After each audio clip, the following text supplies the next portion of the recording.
स्वदेशी अपनाओ, विदेशी भगाओ।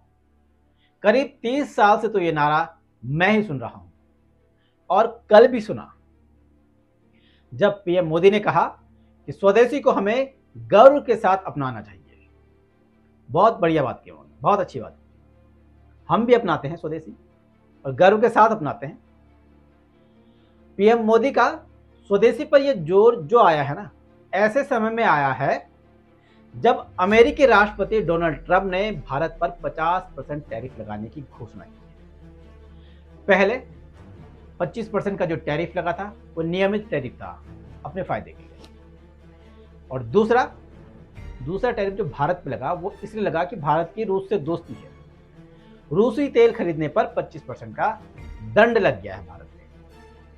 खैर, अब मोदी ने स्वदेशी को बढ़ावा देने की बात कही है, पहले भी कही थी और उससे पहले भी कहते थे लोग मोदी के अलावा भी, लेकिन होता तो कुछ नहीं। जीवन के अंदर एक मंत्र बनाना है।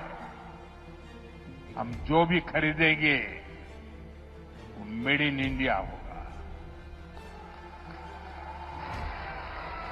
स्वदेशी होगा। बस आजकल बीजेपी की क्योंकि हवा खराब है तो ये नारे फिर से गूंज रहे हैं राष्ट्रवाद का माहौल बनाने के लिए।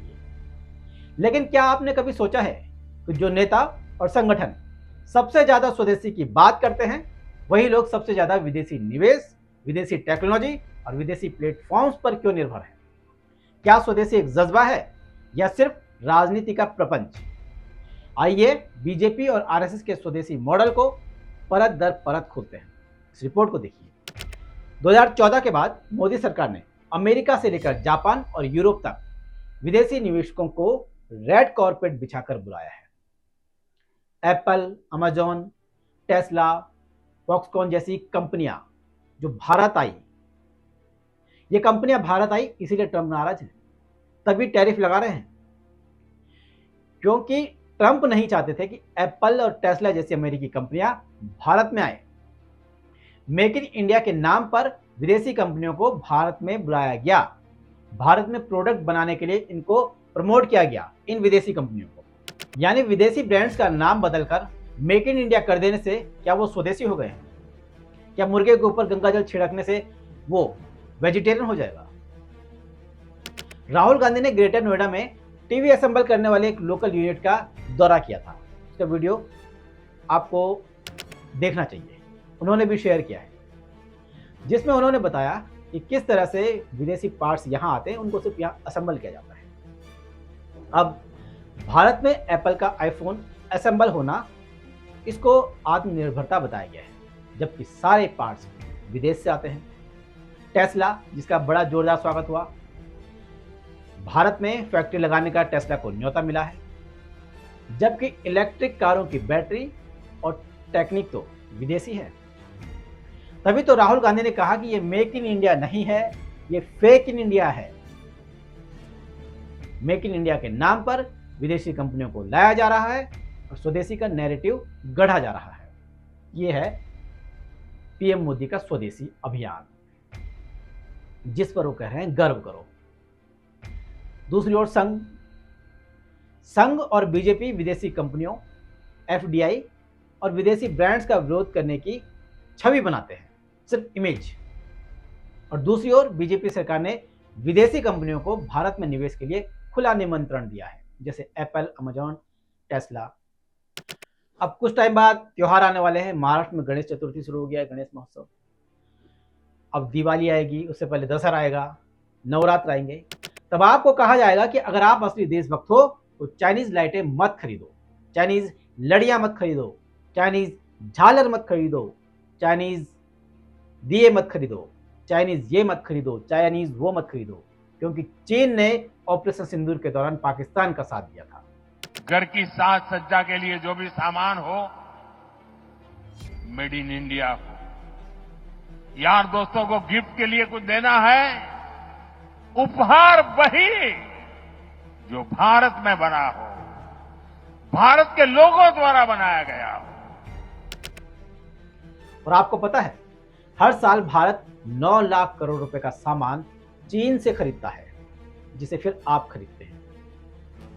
और जिस चीनी सामान लाइटिंग वगैरह झालर वालर की हम बात कर रहे हैं, उसको खरीदने से आपको जब मना किया जाता है तो वो सिर्फ 10,000 करोड़ के आसपास का सामान है जो चीन से आता है। बाकी 9 लाख करोड़ का सामान इसे कौन खरीदता है? ये इंपोर्ट का तमाम डेटा है। इस डेटा को आप एनालिसिस कर सकते हैं और समझ सकते हैं कि चीन से कितना बड़ा मार्केट भारत में आता है।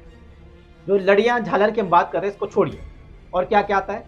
स्मार्टफोन आता है, कंपोनेंट्स आते हैं, LED lights, organic chemicals, petrochemicals, ये PVC resin, seeds, container, urea, finished steel, car के इंजन के जो पार्ट्स होते हैं, सेंसर होते हैं, लाइट्स होती हैं, कैमरा होते हैं, सीसीटीवी कैमरा होते हैं, इलेक्ट्रॉनिक व्हीकल्स के पार्ट्स, यहाँ तक कि furniture, home decor, modular, plastic के खिलौने, इलेक्ट्रॉनिक के खिलौने, कितने सामान गिनाए?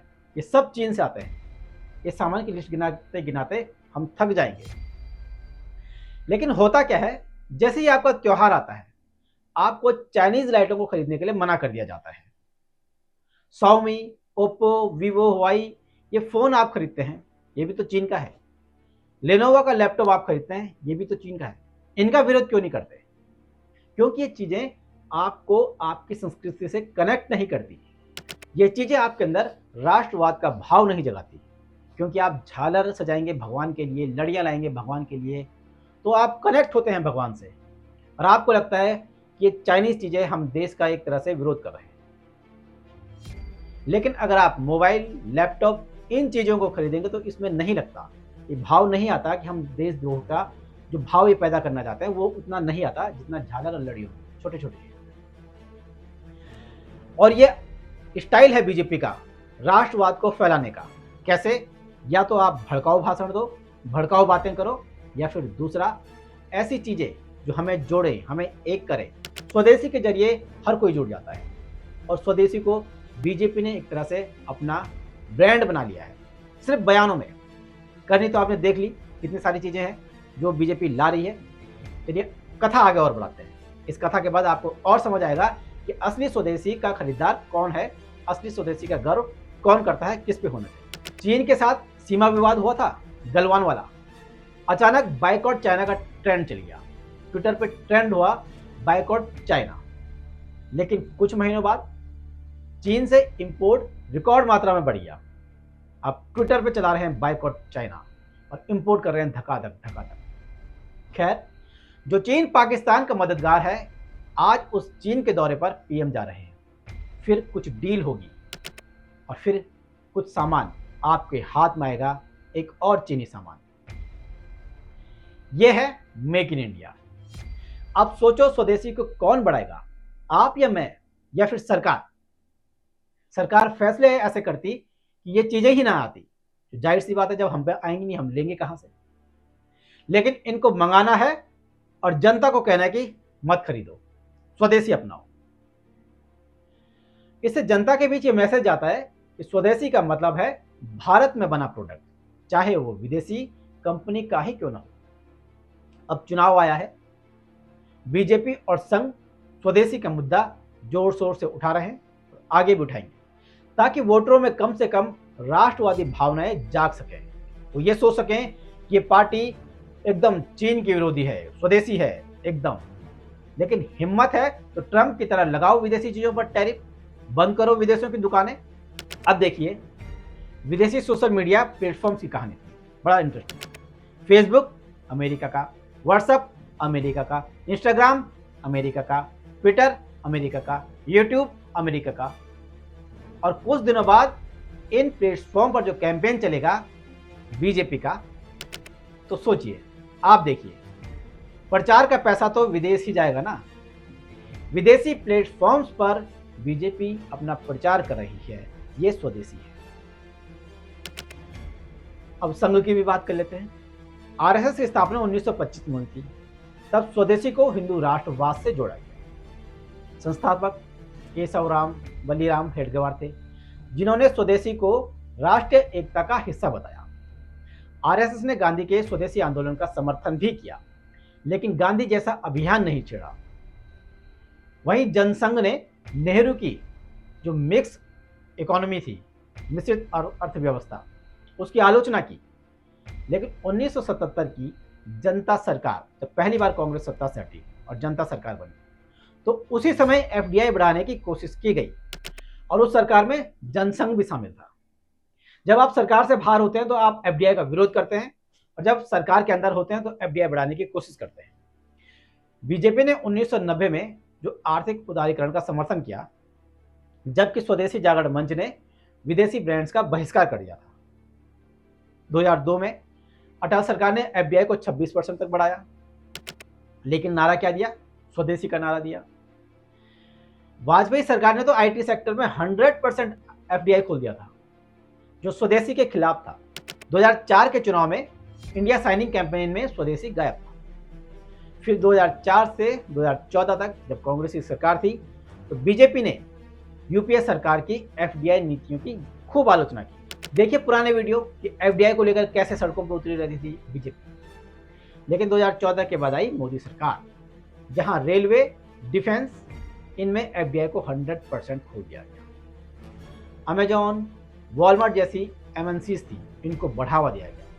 और तो और पीएलआई स्कीम में भी विदेशी कंपनियां जैसे एप्पल हो गई, सैमसंग हो गया, इनको भी शामिल किया गया। इनको क्यों देना भाई पीएलआई स्कीम, क्यों इंसेंटिव देना? उधर मेक इन इंडिया और वोकल फॉर लोकल की बातें की गई और इंसेंटिव दिया गया विदेशी कंपनियों को। और बड़े गर्व के साथ बोर्ड लगाइए कि मेरे यहां स्वदेशी बिकता है। तो कुल मिलाकर कहानी का सार यह है कि 100 साल हो गए हैं स्वदेशी स्वदेशी करते हुए। 1925 से ये 2025 आ गया और स्वदेशी स्वदेशी के नारे देते हुए इन 100 सालों में सरकार स्वदेशी बोलती रही और करती विदेशी रही। इसीलिए स्वदेशी एक नारा नहीं, अब एक राजनीति है। ये राजनीति भावनाओं पर खेलती है, इतिहास का इस्तेमाल करती है और जनता को गुमराह करने के लिए नए नए प्रपंच रचती है। सवाल यह है कि क्या असली स्वदेशी कभी लौटेगा या ये सिर्फ चुनावी भाषणों में ही गूंजता रहेगा? नमस्कार।